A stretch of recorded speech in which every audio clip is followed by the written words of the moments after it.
High friends, welcome back to my channel cook with Soumi. இனி நம்ம சூப்பரான டேஸ்டியான ஒரு இனிப்பாடை எப்படி பண்ணுறதுன்னு பார்க்கலாம். ரொம்ப சிம்பிளாக பண்ணி கொடுத்துடலாம். நம்ம பால்வடியில் கொடுக்குற சத்து மாவு வச்சு தான் இதை நம்ம பண்ண போகிறோம். ஆல்ரெடி நான் பார்த்திங்கன்னா பால்வடி சத்து மாவில் புட்டு, அதுக்கப்புறம் கொழுக்கட்டை, அப்புறம் பார்த்திங்கன்னா கேக்கு, நிறைய ரெசிபிஸ் நான் போட்டிருக்கேன். செக் பண்ணி பாருங்கள், லிங்க்கு தரேன் டிஸ்கிரிப்ஷனில். இப்போ பாருங்கள், சத்து மாவு சேர்த்துட்டேன். கொஞ்சமாக நம்ம பைண்டிங்காக கோதுமை மாவு சேர்த்துக்கலாம். ஏன்னா நம்ம வெறும் சத்து மாவு சேர்த்தோன்னா நமக்கு திருப்பி போடுறதுக்கு வராது. அதனால் கொஞ்சமாக நம்ம பைண்டிங்காக கோதுமை மாவு கொஞ்சம் சேர்த்துக்கலாம்.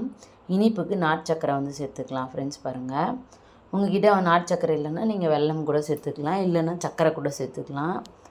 நம்ம இனிப்புக்கு நமக்கு என்ன தேவையோ நம்ம சேர்த்துக்கலாம், அது நம்ம விருப்பம்தான். சேர்த்துட்டு நல்லா கலந்து விட்டுருங்க. தேங்காய் துருவி வச்சுருக்கேன், தேங்காவை சேர்த்துக்கலாம். தேங்காய் துருவல் தேங்காய் சேர்த்து பண்ணும்போது டேஸ்ட்டு நல்லாயிருக்கும். குழந்தைங்க ரொம்ப என்ஜாய் பண்ணி சாப்பிடுவாங்க. நம்ம சத்து மாவு நார்மலாக கொடுத்தோன்னா குழந்தைங்க சாப்பிட மாட்டாங்க, ஸ்கிப் பண்ணிருவாங்க, நிறைய வேஸ்ட் பண்ணிருவாங்க.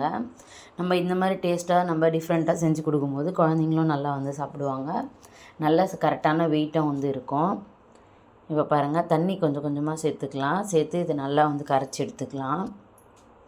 ரொம்ப டேஸ்ட்டாக இருக்கும். ஃப்ரெண்ட்ஸ், சத்து மாவில் நிறைய ரெசிபிஸ் நான் போட்டிருக்கேன் ஆல்ரெடி.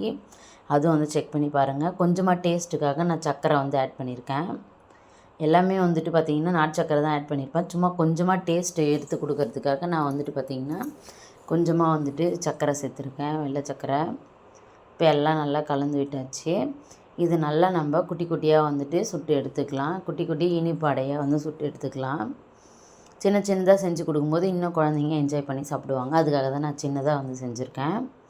உங்களுக்கு பெருசாக வேணுனாலும் நீங்கள் பெருசாக அடையாக செஞ்சுக்கலாம். நார்மலாக நம்ம அடை தோசை ஊற்றுற மாதிரி. நான் குழந்தைங்களுக்குன்றதுனால குட்டி குட்டியாக ஊற்றுறேன். ஃப்ரெண்ட்ஸ் பாருங்கள், இப்போ நல்லெண்ணெய் யூஸ் பண்ணி நம்ம இப்போ சுற்றி ஊற்றிக்கலாம். நல்லெண்ணெய் யூஸ் பண்ணி பண்ணுங்கள், நல்லாயிருக்கும் டேஸ்ட்டு. குழந்தைங்களுக்கும் பிடிக்கும், ஹெல்த்தியாகவும் இருக்கும் நமக்கு. இப்போ இது நல்லா வெந்ததுக்கப்புறம் நம்ம திருப்பி போட்டுக்கலாம். காலையில் நம்ம பிரேக்ஃபாஸ்ட்டாகவும் இதை ப்ரிப்பேர் பண்ணி கொடுக்கலாம். இல்லைனா ஈவினிங் நம்ம பசங்களுக்கு செஞ்சு கொடுக்கலாம். டீ டைமில் டிஃபன் மாதிரி, மினி டிஃபன் மாதிரி சாப்பிட்டுக்குவாங்க. ஸ்கூல் விட்டு வரும்போது என்ன சாப்பிட்றதுன்னு சொல்லிட்டு வருவாங்க. அந்த டைமில் நம்ம இந்த மாதிரி செஞ்சு கொடுத்தோன்னா ரொம்ப என்ஜாய் பண்ணி சாப்பிடுவாங்க. டேஸ்ட்டும் நல்லாயிருக்கும். இப்போ எல்லாத்தையும் திருப்பி போட்டுக்கலாம். இது சட்டுன்னு செஞ்சு முடிச்சிடலாம். ஃப்ரெண்ட்ஸ், ஒரு 10 மினிட்ஸில் நம்ம ரெடி பண்ணி கொடுத்துடலாம். ரொம்ப ஈஸியான சிம்பிளான ரெசிபி தான். கண்டிப்பாக எல்லாருமே ட்ரை பண்ணலாம். நான் நிறைய பேர் பார்த்திங்கன்னா பால்வடி சத்து மாவு வேஸ்ட் பண்ணிடுறாங்க. அதெல்லாம் நிறைய ரெசிபிஸ் நம்ம பண்ணலாம். நிறைய டிஃப்ரெண்ட்டான ரெசிபிஸ் பண்ணலாம். ஆல்ரெடி நிறைய நான் போட்டிருக்கேன் பாருங்கள். கேக் சூப்பராக இருக்கும். ஃப்ரெண்ட்ஸ், நான் ட்ரை பண்ணால் நல்லா வந்துச்சு கேக். எனக்கு கேக்கு, கொழுக்கட்டை, இந்த மாதிரி நிறைய ரெசிபிஸ் இருக்குது. கண்டிப்பாக ட்ரை பண்ணி பாருங்கள், நல்லாயிருக்கும்.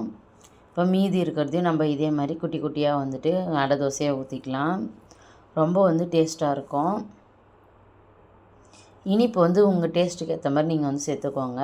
ஒரு சிலர் இனிப்பு அதிகமாக சாப்பிடுவாங்க, ஒரு சிலர் கம்மியாக சாப்பிடுவாங்க. அது நம்ம விருப்பத்துக்கு நம்ம சேர்த்துக்கலாம். இப்போ நல்லெண்ணெய் சேர்த்துக்கிறேன். சேர்த்துட்டு இதுவுமே நல்லா திருப்பி போட்டுக்கலாம். இப்போ பார்த்தீங்கன்னா நமக்கு சூப்பரான டேஸ்டியான ஒரு பிரேக்ஃபாஸ்ட் ரெடி ஆகிடுச்சு. இதே மாதிரி நீங்களும் ட்ரை பண்ணி பாருங்கள். ஃப்ரெண்ட்ஸ், ட்ரை பண்ணி பார்த்துட்டு வீடியோ உங்களுக்கு ரெசிபி எப்படி வந்ததுன்னு சொல்லுங்கள். தேங்க்யூ, பாபா. இன்னொரு சூப்பரான வீடியோவில் சந்திக்கலாம். தேங்க்யூ.